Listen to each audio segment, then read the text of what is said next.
Amén.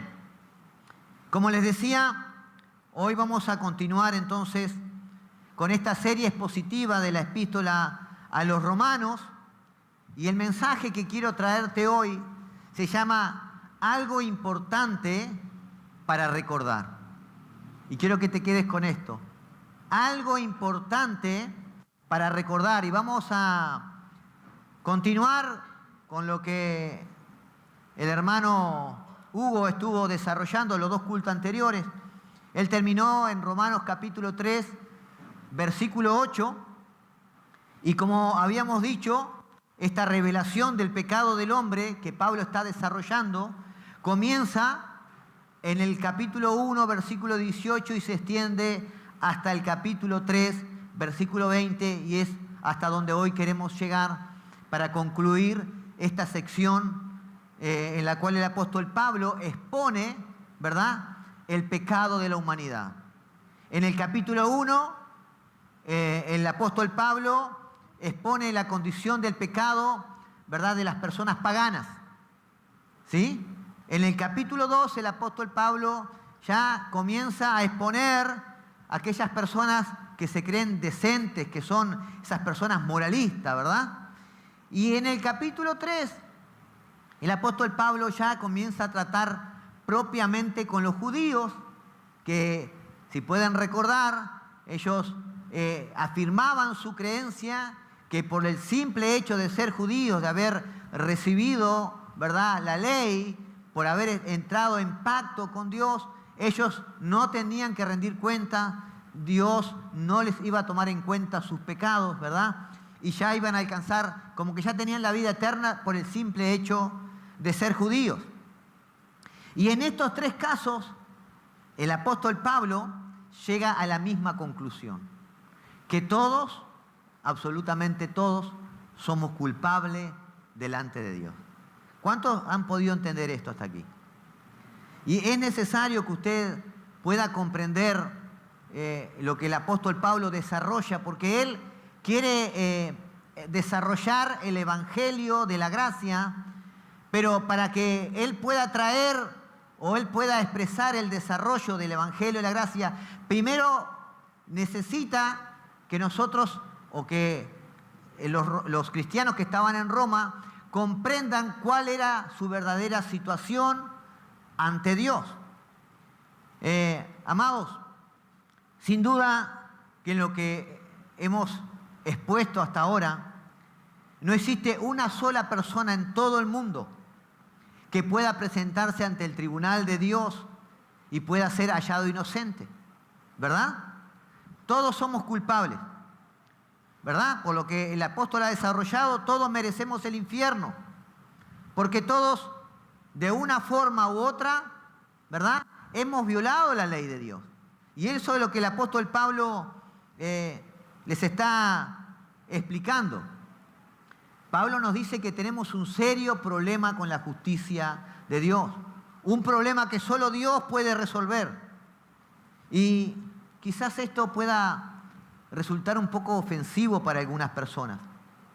De hecho, todos los que estamos aquí sabemos que no hay ninguno perfecto aquí, ¿verdad? ¿Cuántas veces han escuchado la frase, bueno, pero no hay nadie perfecto? Todos sabemos que todos los que estamos aquí luchamos con alguna debilidad, luchamos con algún área de nuestras vidas, ¿verdad? ¿Tengo razón o no? ¿Hay alguien aquí que no tenga una debilidad, que no luche con algún área, con algún pecado en su vida? Si hay alguien, por favor, que se pare y pase a predicar acá. Todos nosotros tenemos un área con el cual luchamos. Nuestro carácter, ¿verdad?, nuestras debilidades, algo con lo cual día a día, ¿verdad?, nos confrontamos y nos vemos cuán pecadores somos ante Dios. Y por eso Pablo acaba de enseñar en esta sesión que está por terminar, que nosotros no solo tenemos alguna debilidad, no solo tenemos algún área en la cual fallamos. Pablo lo que nos está queriendo decir, que nosotros no tenemos ni idea lo malo que realmente somos. Nosotros creemos que somos personas buenas, que a veces hacen cosas malas. Pero en realidad somos personas malas. que a veces, por la gracia de Jesucristo, hacen cosas buenas. Amén. ¿Todos me pueden seguir hasta acá? Entonces, el apóstol Pablo nos quiere introducir al Evangelio de la Gracia, pero para ello es necesario, ¿verdad?, que entendamos dónde estamos parados ante la justicia de Dios. Quizás alguno aquí se pueda decir, bueno, pero yo no soy tan malo. Creo que con todo lo que ha desarrollado el apóstol Pablo y lo que va a desarrollar hoy, si no entendemos lo malo que somos, es porque nuestra mente está bloqueada y nuestro corazón está endurecido. Y yo quiero invitarte a que vayas así a la epístola de Romanos, capítulo 3, versículo 9. ¿Saben? Romanos, capítulo 3, versículo 9, vamos a ir del 9, vamos a leer del 9 al versículo 20. ¿Y por qué Pablo es tan duro con esta exposición?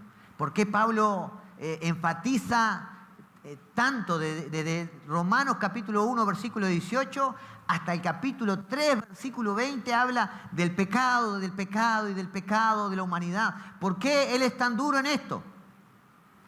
Si recuerdan, cuando leíamos Romanos capítulo 1, versículo 16 y 17, Pablo decía que el Evangelio es poder de Dios para salvación.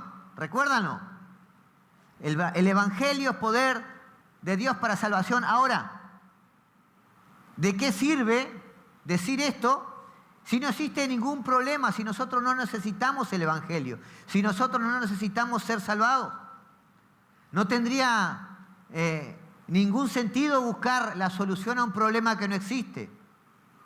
Pero la pregunta es, ¿cómo podemos decirle a un pecador que necesita arrepentirse y creer si este pecador no entiende de qué debe arrepentirse?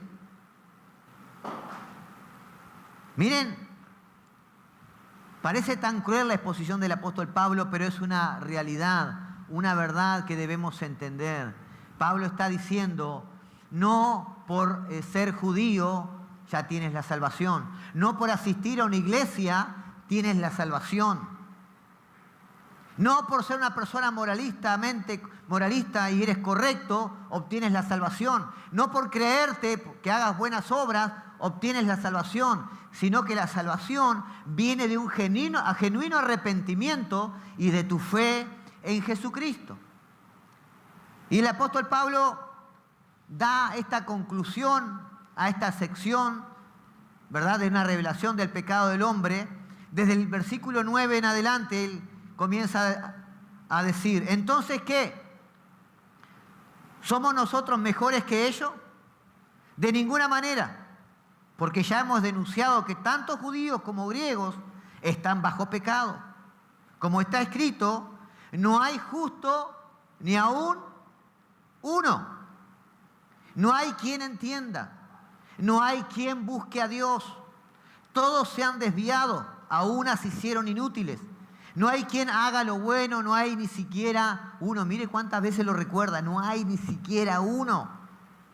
Sigue diciendo en el versículo 13, sepulcro es su garganta, engañan de continuo con su lengua, veneno de serpiente hay bajo sus labios, llena está su boca de maldición y amargura, sus pies son veloces para derramar sangre, destrucción y miseria hay en sus caminos, y la senda de paz no han conocido. No hay temor de Dios delante de sus ojos. Versículo 19. Ahora bien, sabemos que cuando dice la ley, lo dice a los que están bajo la ley, para que toda boca se calle y todo el mundo sea hecho responsable ante Dios.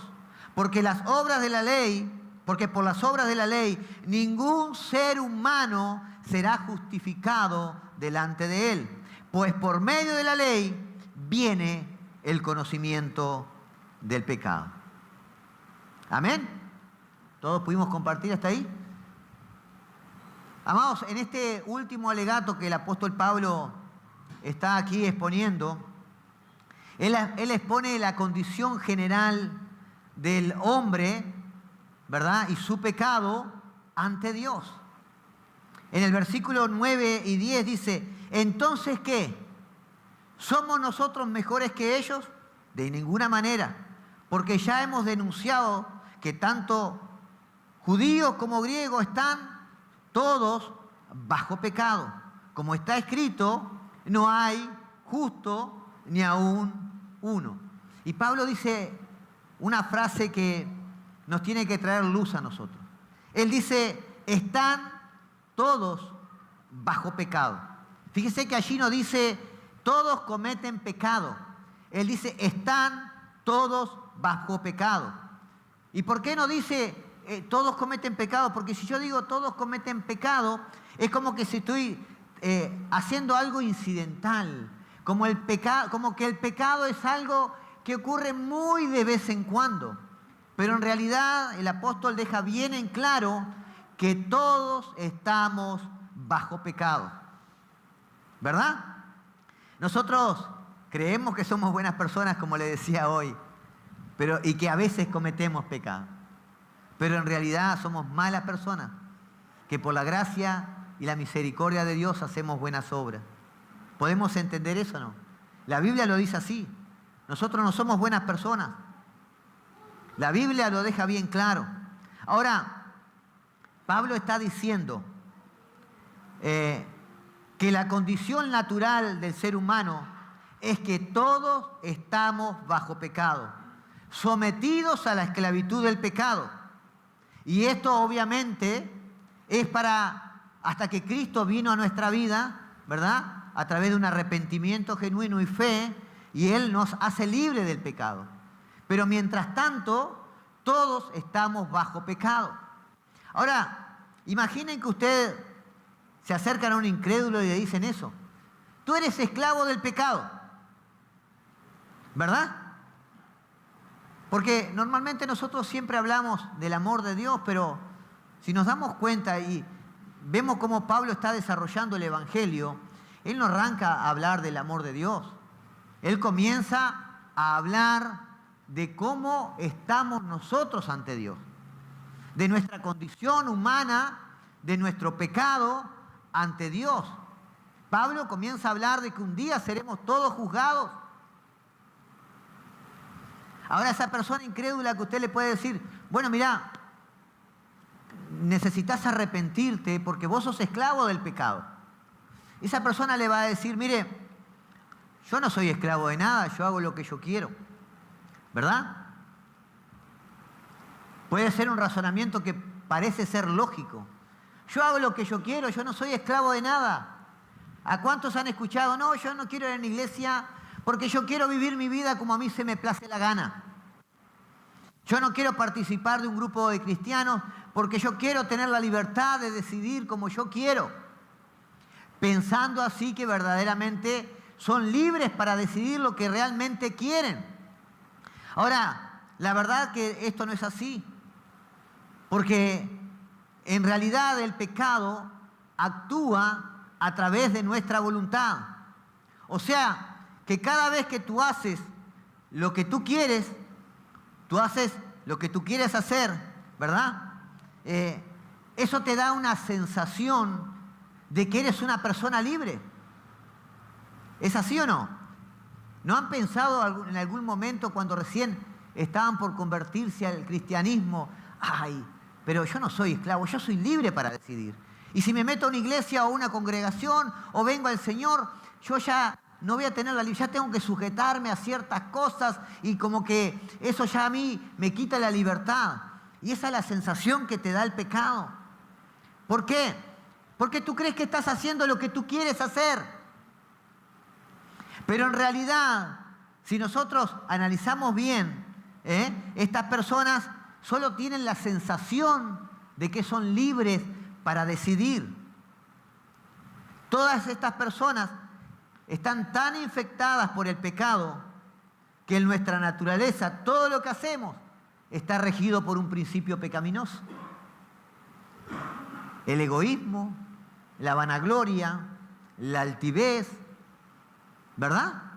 Sí, yo hago lo que yo quiero hacer, pero tu carne te domina, tu pecado te domina.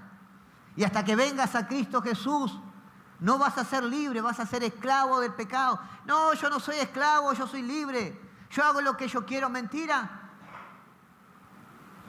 ¿Por qué te sigues embriagando si sabes que te hace mal? ¿Por qué sigues fumando si sabes que el cigarro está destrozando tus pulmones? ¿Verdad? Necesitamos arrepentirnos y acercarnos al Señor para que Él sea quien transforme nuestra vida. Ahora, si ustedes se fijan, Pablo se incluía a sí mismo. Porque él dice en el versículo 9, ¿somos nosotros mejores que ellos? De ninguna manera, porque ya hemos denunciado que tanto judíos, y él era judío, como griegos, están todos bajo pecado. Como está escrito, no hay justo ni aún uno. Amados, Pablo está diciendo que todos sin excepción somos culpables. Todos. Ahora, puede ser que tú te percibas de otra manera cuando te comparas con otras personas.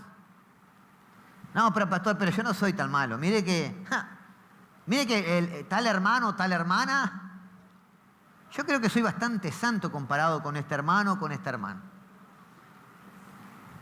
Tú te puedes creer bueno comparándote con otras personas. Te puedes creer súper bueno si te comparas con Hitler. Te puedes creer súper bueno si te comparas con Mussolini. ¿Verdad? O con aquellas personas que han matado y torturado a miles y millones de personas. Te puedes creer súper bueno cuando te comparas con otra persona.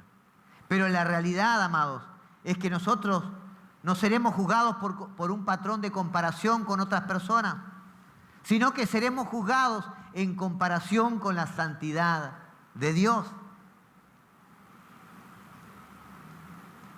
¿Recuerdan cuando Jesús le preguntaron, maestro, ¿cuál es el gran mandamiento de la ley? Y Jesús le dice, amarás al Señor tu Dios con todo tu corazón, con toda tu alma y con toda tu mente, y a tu prójimo como a ti mismo. La pregunta es, ¿nosotros amamos a Dios con todo nuestro corazón, verdaderamente? ¿Con toda nuestra alma y toda nuestra mente? ¿Realmente? ¿Amas con tanta devoción a tu prójimo como te amas a ti mismo? ¿De verdad? Tanta devoción que ves que ese prójimo está caminando en la eternidad sin Dios y no te has acercado a compartir el Evangelio que lo puede llevar a la salvación. ¿Cuántas personas día a día están allí en nuestro trabajo, están allí en nuestro lugar de estudio? Y sabemos que esas personas están lejos de Dios. Y sabemos que nosotros somos la luz que los puede acercar al camino de la salvación. ¿Pero realmente amamos tanto al prójimo? ¿Cómo te consideras ahí? ¿Inocente o eres verdaderamente culpable? Ahora, ¿cómo se produce esto en la práctica? ¿Cómo es que esto acontece en la práctica? ¿Cómo es que esta condición se produce en la vida de las personas? Y Pablo va a explicarnos algunas de las características de los pecadores. Y él lo hace, como él está escribiendo a una iglesia que había cristianos que eran gentiles y otros que eran judíos. Pablo, ¿verdad?, empieza a tomar pasajes de las Escrituras para que ellos malinterpretaban, para confrontarlos con la verdad de la palabra. Y lo primero que Pablo, la primera característica de lo que produce el pecado en la vida de las personas es que el pecado distorsiona nuestra capacidad de razonamiento y voluntad. El pecado en la vida de las personas distorsiona la capacidad de razonamiento y voluntad. Ahora Pablo dice en el versículo 11, no hay quien entienda, no hay quien busque a Dios. Y la realidad es que el intelecto humano, amados, funciona muy bien para muchas cosas, ¿verdad? Pero no para conocer a Dios como debe ser conocido, como debe ser amado y como debe ser glorificado. Y por eso nos lleva a no tener la voluntad de buscarle a Dios. Hay personas que tienen un buen conocimiento teológico y dicen conocer a Dios, pero en verdad su vida no manifiestan el amor a Dios. Su vida, su fruto, no manifiestan una persona que da gloria y honra a Dios. Por su fruto los conoceré. Santiago dice en su epístola, los demonios también creen, pero por eso no dejan de ser demonios. El decir que conocemos a Dios, el hablar de Dios, sin un fundamento de que nuestra vida muestre ese verdadero amor a Dios, esa devoción por Dios, quiere decir que realmente tu razonamiento está entenebrecido. El apóstol Pablo escribe a Efesios, en el capítulo 4, versículo 17 de la epístola a los Efesios, él dice que los incrédulos andan en la vanidad de su mente, teniendo el entendimiento entenebrecido. Y a menos que Dios haga una obra en el corazón de las personas, transformando nuestra personalidad desde la raíz misma, ninguno de nosotros, escuche esto, ninguno de nosotros se inclinaría naturalmente hacia Dios. Todos nosotros correríamos hacia el otro lado, a menos que Dios intervenga, abriendo el entendimiento. Amados, lo que nos daña es no conocer a Dios tal cual es. ¿Saben por qué? Porque amamos lo que nos daña y queremos mantener lejos de nosotros la fuente de todo bien. No somos capaces de entender que Dios está comprometido a glorificarse haciéndote bien. Y quiero explicar esto. Cuando tú lees las Escrituras y no la lees conociendo al Dios verdadero, tú puedes ver leyes, estatutos, y que pueden ser duras y firmes, y que mi vida va a estar obligada a esto. Pero cuando tú conoces a Dios, conoces de su amor por ti, entiendes que estas leyes, estos estatutos, son para tu bien, son para bendecirte, son para que camines en bendición, son para que camines en la paz que solo Dios puede dar, esa paz que sobrepasa todo entendimiento. Que en medio de la tormenta, en medio de la tribulación, tú dices, estoy confiado, mi Padre cuida de mí, yo estoy bajo su protección, nada me puede tocar sin que Él lo permita. Y si Él lo permite, es porque me está preparando para algo mayor. Amén. Ese es nuestro Dios, dale un fuerte aplauso, aleluya. Gloria al Señor. Ese es nuestro Dios. Todo lo que Él hace para glorificarse es para tu bien. Él no quiere que tú recibas la gloria, porque si tú recibes la gloria te vas a destruir. El ser humano no es capaz de recibir la gloria sin hacerse daño a él mismo y sin dañar a sus seres queridos. Por eso toda gloria y toda honra debe entregarse a Él. Pero cuando tú le das gloria y honra a través de un testimonio de vida que manifiesta tu amor por Él en obediencia, amado, tu vida va de bendición en bendición, de victoria en victoria. Ese es nuestro Dios. La segunda característica de lo que produce el pecado en las personas la encontramos en el versículo 12. Amados, si nuestro razonamiento y nuestro deseo ha sido afectado, también nuestro comportamiento es afectado. Versículo 12 dice el apóstol Pablo, todos se han desviado, a una se hicieron inútiles. No hay quien haga lo bueno, no hay ni siquiera uno. Y usted me puede decir, pastor, pero de verdad que yo conozco gente buena. Alguno bueno hay en el mundo. Sí, podría ser o parecer bueno, pero no bajo la lupa de Dios. Claro que hay hombres que no son cristianos y son fieles a sus mujeres. No tienes que ser un cristiano para amar a tus hijos, ¿verdad? Hay personas, hombres y mujeres, que no son cristianas, sin embargo son honestas,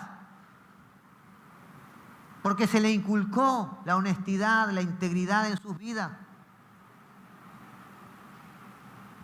Hay incrédulos que se dedican a causas humanitarias, pero cuando la Biblia habla de buenas obras, no se refiere únicamente a las cosas que hacemos, sino que se refiere a las cosas que hacemos según el estándar de Dios y buscando darle gloria a Dios. O sea, que las buenas obras de las que habla la Biblia están fundamentadas en el motivo por el cual las hiciste. ¿Cuál fue el motivo detrás de esa buena obra que tú dices hacer? ¿Es vanagloriarte? ¿Es sentirte mejor contigo mismo? Decir, bueno, yo soy un pecador, pero con estas obras me estoy ganando el cielo.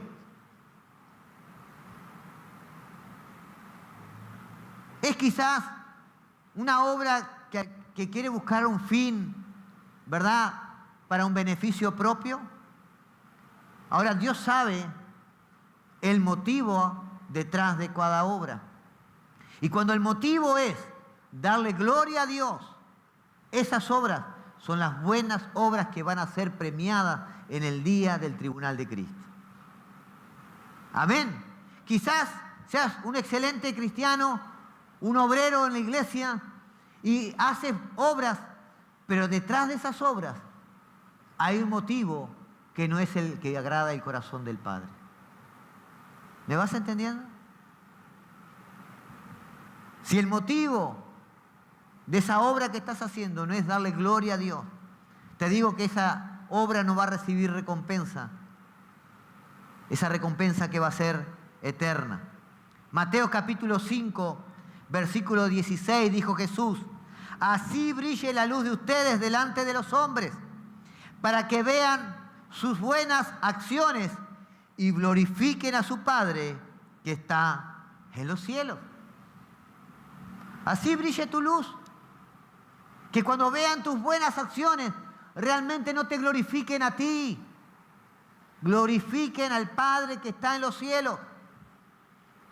La tercera característica de lo que produce el pecado en las personas, amados, es que también daña nuestro hablar.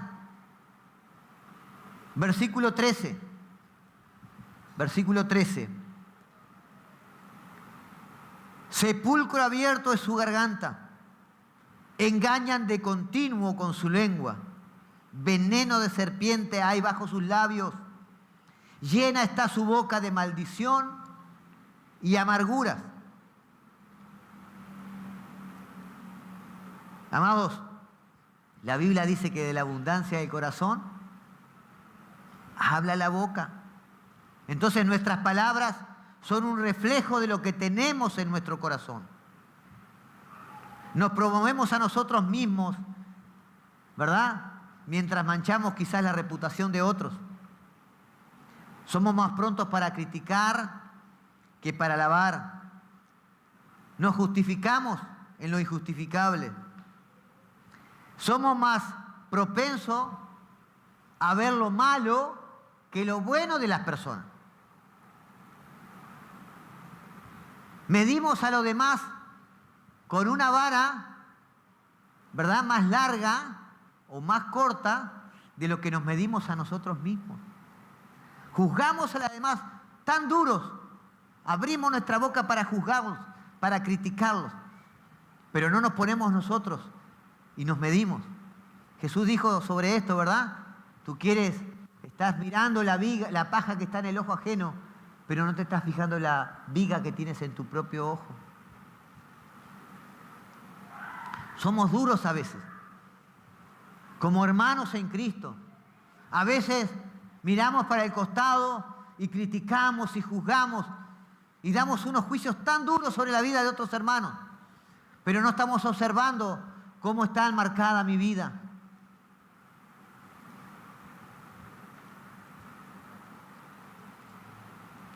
La cuarta característica de lo que produce el pecado en la vida de las personas es que el pecado ha dañado nuestras relaciones interpersonales. El pecado ha dañado nuestras relaciones interpersonales. Versículo 15 al 17 dice: sus pies son veloces para derramar sangre. Destrucción y miseria hay en sus caminos. Y la senda de paz no han conocido. Ahora usted puede decir, no, pastor, pero son veloces para derramar sangre. Yo creo que no calzo en esta descripción. Yo no he matado, literalmente yo no he matado a nadie, por ahora. Todavía mi suegra no se fue a vivir conmigo, ¿verdad? Usted puede pensar eso, puede decir eso. No, pues usted es duro lo que está, la comparación que está haciendo usted. Ahora, fíjense lo que Jesús les dijo a los judíos, porque los judíos no entendían las Escrituras. Mateo capítulo 5, versículo 21, Jesús les dice a los judíos: ustedes han oído que se dijo a los antepasados. Mateo capítulo 5, versículo 21. No matarás, y cualquiera que cometa homicidio será culpable ante la corte. Pero mire lo que le dice Jesús. Pero ahora yo les digo que todo aquel que esté enojado con su hermano será culpable ante la corte. Y cualquiera que diga insensato a su hermano será culpable ante la Corte Suprema. Y cualquiera que diga idiota será merecedor del infierno de fuego. Jesús está diciendo que ante los ojos de Dios, un corazón que está airado con otra persona, al punto de hacerle daño física o verbalmente, ya es homicida delante de Dios. Y esto es literal. Esto no es una metáfora. Jesús lo dijo bien claro.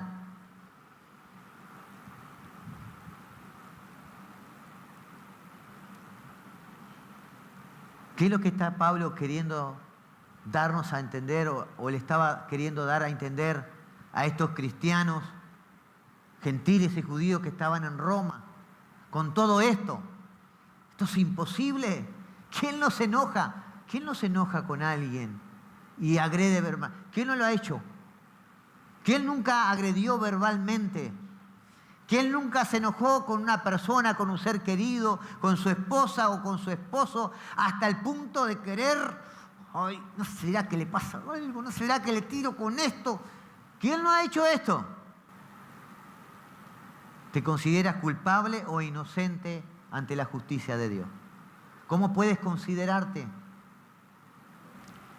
Amados, la quinta característica de lo que produce el pecado en las personas es que el pecado ha dañado nuestra relación con Dios.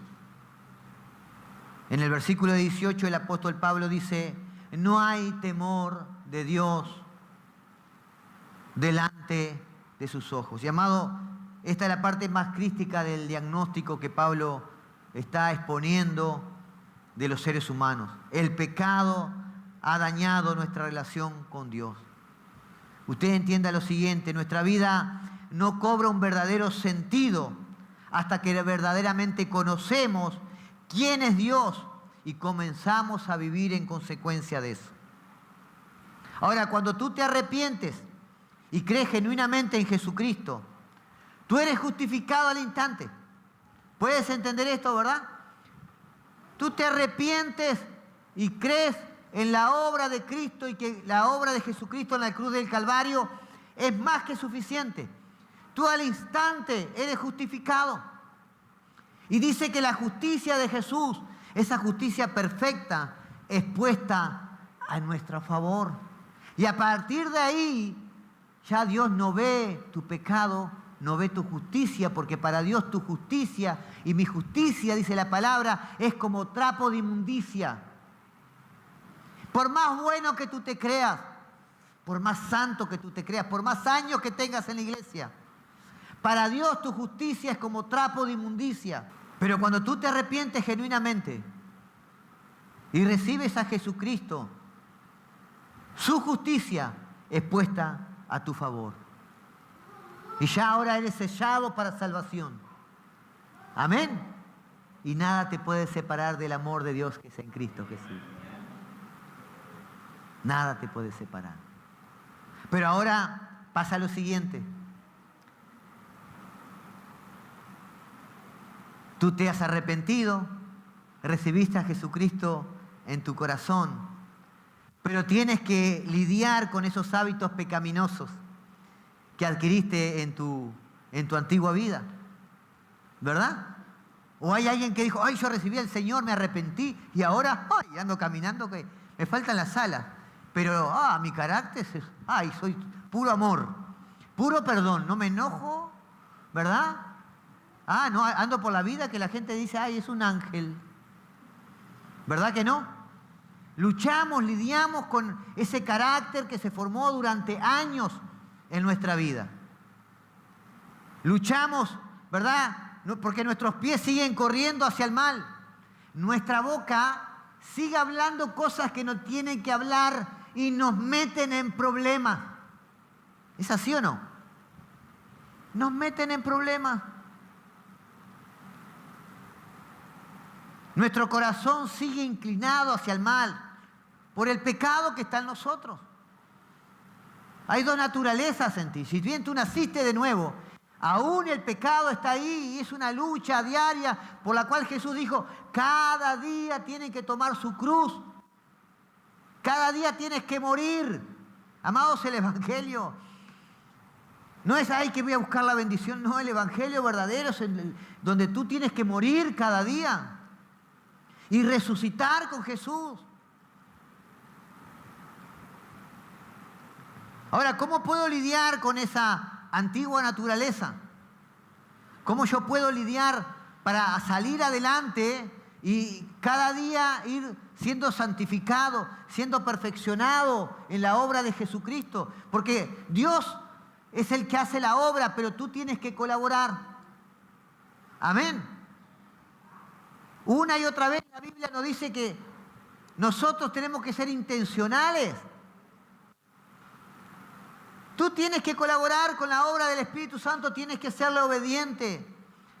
Tienes que ir a las Escrituras, tienes que ir a la palabra de Dios, tienes que conocer lo que agrada el corazón del Padre. ¿Cuántos de nosotros que nos hemos casado vamos conociendo a nuestro cónyuge a medida pasa el tiempo? Y lo mismo en nuestra relación con Dios. Necesitamos conocerle, necesitamos acercarnos a Él para que el Espíritu Santo comience a hacer esa obra transformadora. Necesitamos conocerle a Él y la forma de conocerle a Él es a través de las Escrituras, es a través de la palabra, es a través de la oración, es a través de una vida de comunión con Él.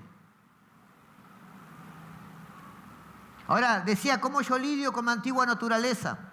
Proverbios 1:7 dice, Proverbios capítulo 1, versículo 7, dice lo siguiente. Proverbios capítulo 1, versículo 7, dice en su primera parte, el temor del Señor es el principio de la sabiduría. Ahora, ¿a qué se refiere con el temor del Señor? Y aquí hay en el Salmo 16, versículo 8, el salmista, él habla sobre esto y lo expresa de una manera muy linda, muy clara. Él define el temor del Señor de la siguiente manera. Mire lo que dice. Al Señor he puesto continuamente delante de mí, porque está a mi diestra, permaneceré firme. El salmista está diciendo, al Señor he puesto delante de mi rostro. Yo reconozco que Dios está delante de mí. En mi diario vivir yo camino al lado de Dios y Dios camina conmigo.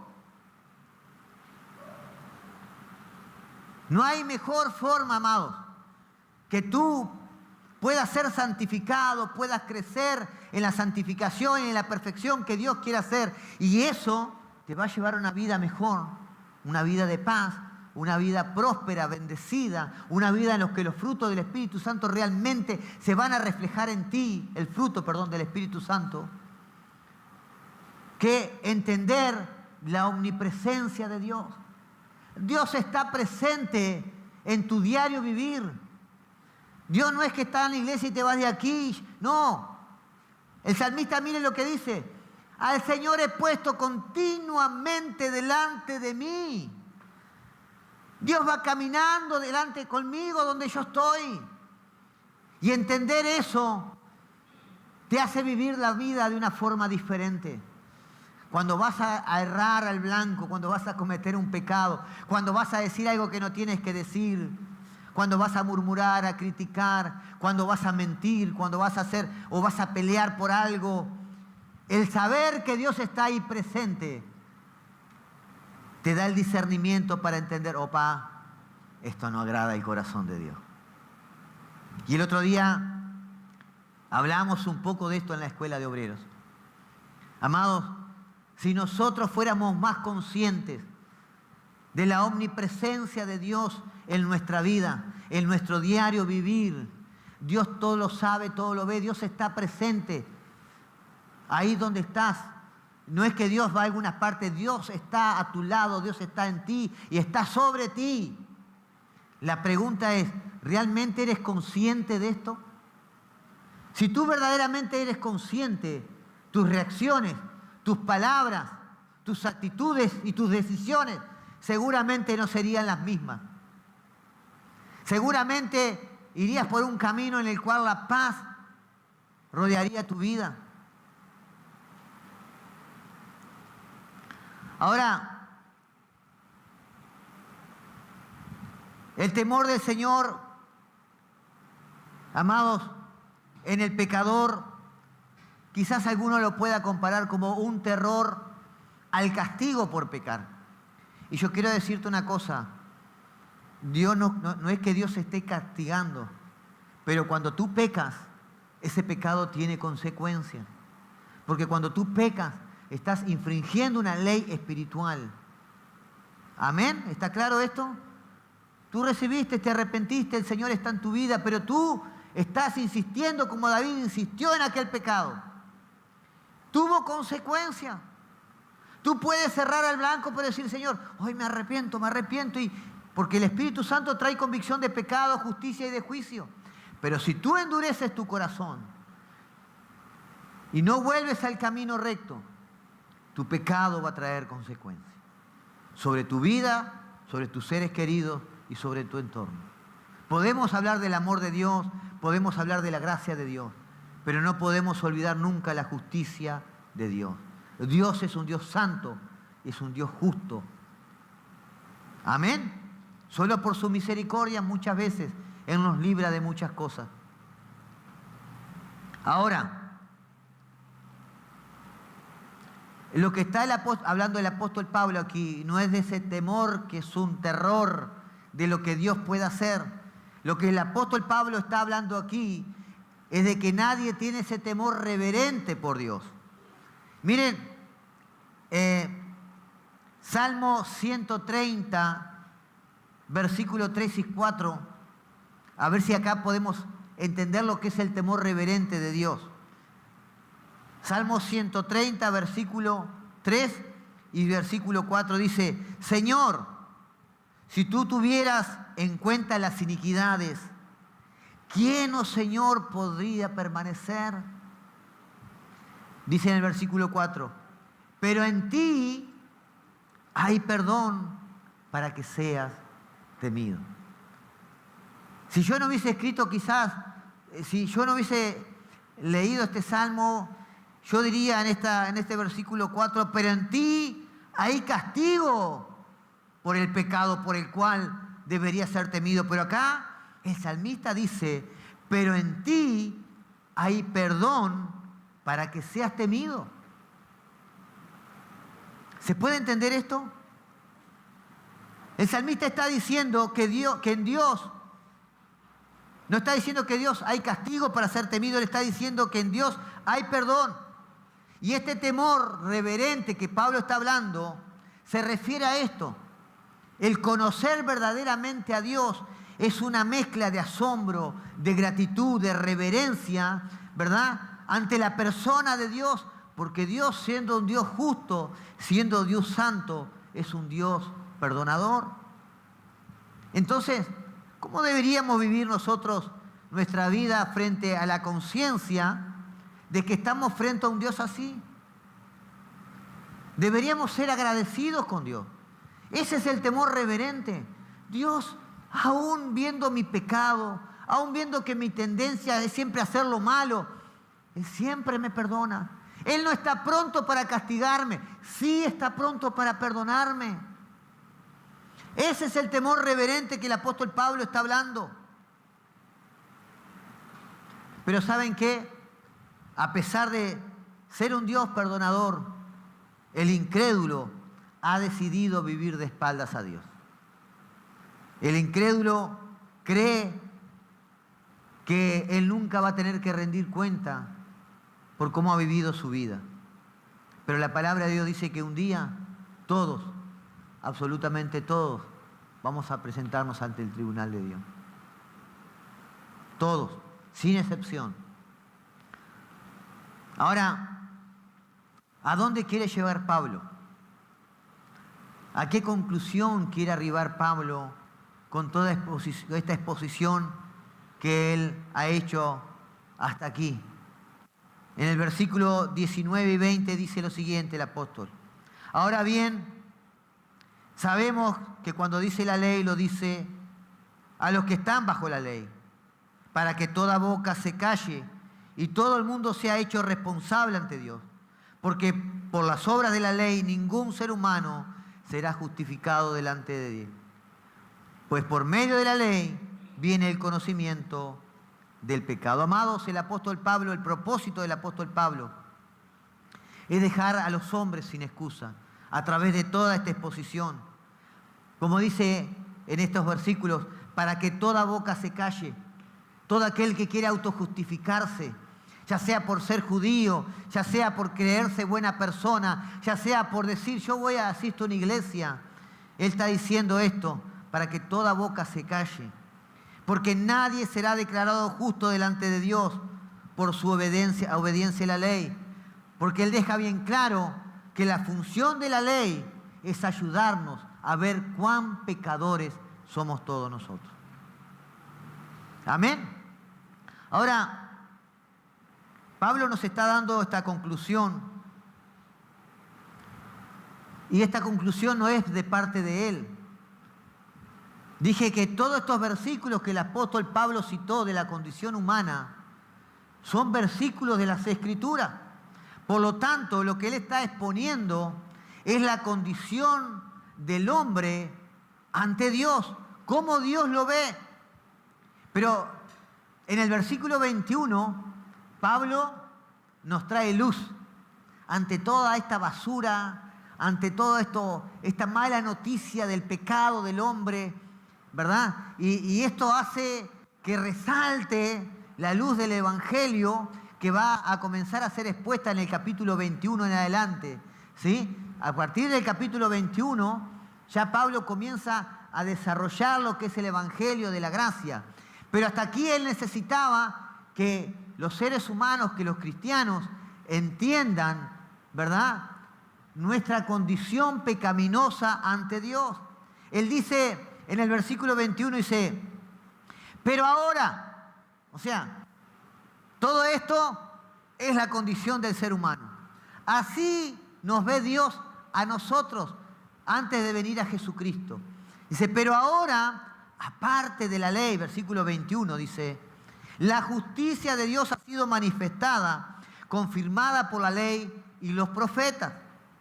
Esta justicia de Dios por medio de la fe en Jesucristo es para todos los que creen. Amén. Quiero decirte lo siguiente, amado, y ponete de pie, por favor. Pablo nos deja bien claro, amados, la condición de los seres humanos, nuestra condición pecaminosa ante Dios. Ahora también sabemos, amados, que hay un solo hombre que fue perfecto y justo. Hay un solo hombre que ha guardado la ley de Dios desde principio a fin. Hay un solo hombre que agradó a Dios Padre por su obediencia desde su nacimiento hasta su muerte. Y este único hombre es Jesucristo. Y esa perfecta justicia de Él hoy es puesta en tu cuenta y en mi cuenta, para que podamos presentarnos ante Dios, porque estamos en el uno, estamos en el Hijo. Amén. No es porque seas tú perfecto, tú sigues siendo un pecador. Ya no eres esclavo del pecado, pero tu tendencia sigue siendo hacer lo malo delante de los ojos de Dios. Pero sabiendo que a través de tu fe en Jesucristo, hoy puedes acercarte al trono de la gracia, donde puedes hallar misericordia y pronto auxilio. Amén. Esa es la obra de Jesucristo en la cruz del Calvario. Pero quiero decirte y terminar con esto. ¿Saben? El apóstol Pablo escribe esta epístola a cristianos. Cristianos como tú y como yo, que estaban en la ciudad de Roma.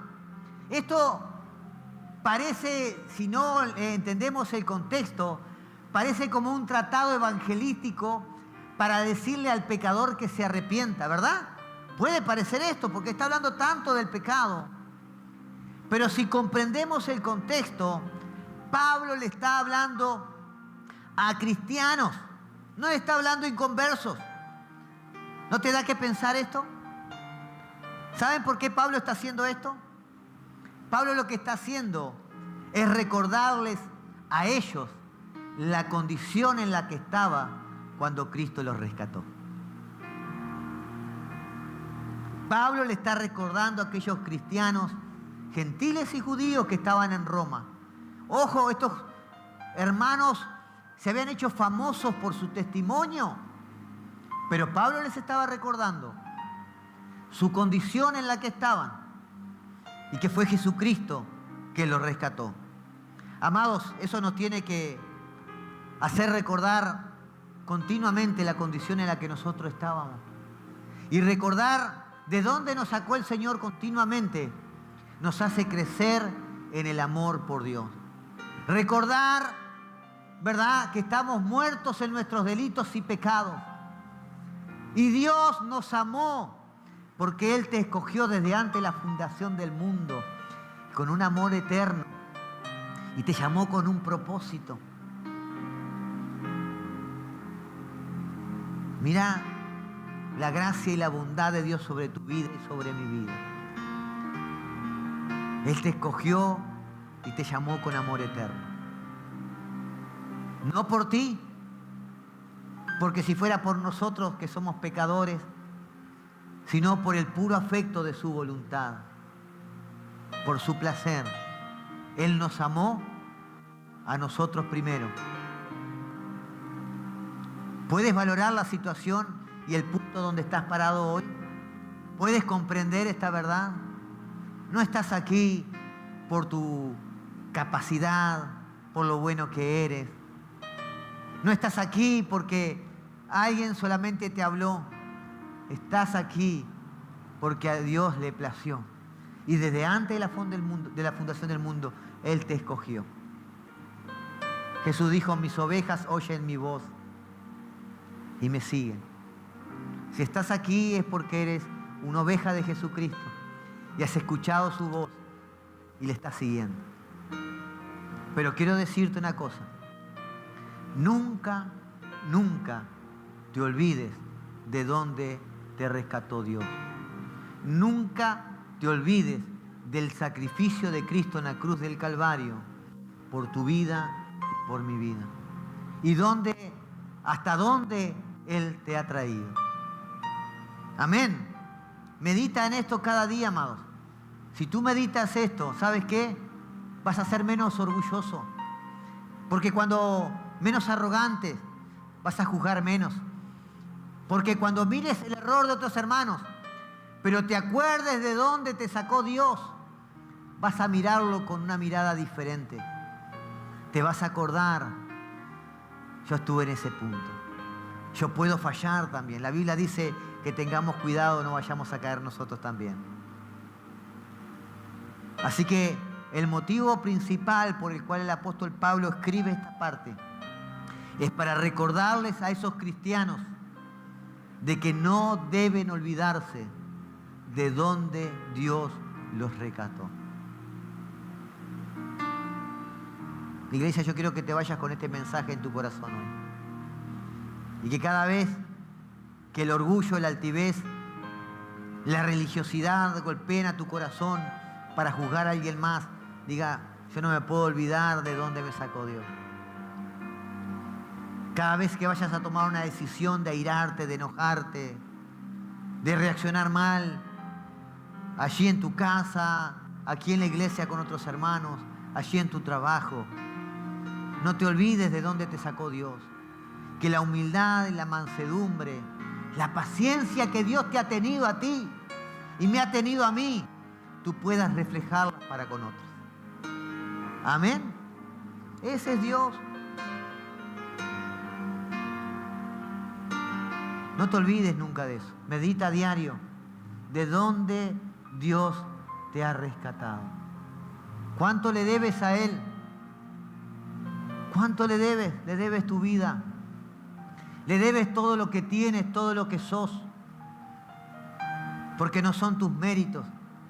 Es su gracia y su amor por ti. Cerrá tus ojos ahí donde está. Padre, yo te quiero dar gracias, mi Dios amado, por esta palabra.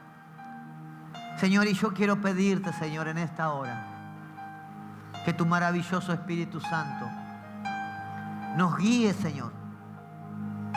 Que nos recuerde, Señor, de dónde nos has rescatado.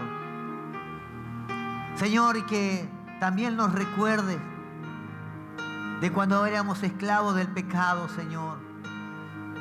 Como tu obra maravillosa, Señor, nos quitó de las tinieblas y nos trajo a tu luz admirable, y cómo nos llenó de gozo y de paz. Para que nosotros realmente lo que hemos recibido de gracia podamos compartirlo con otras personas. Mi Dios, yo quiero agradecerte por mis hermanos, por sus vidas. Yo quiero pedir tu bendición sobre esta iglesia, sobre cada familia aquí representada en esta hora.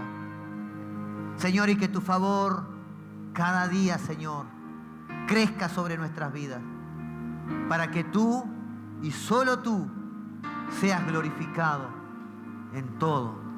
Te lo pedimos en el precioso nombre de Jesús y te damos gracias.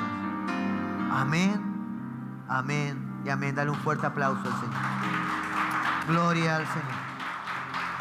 Gloria al Señor.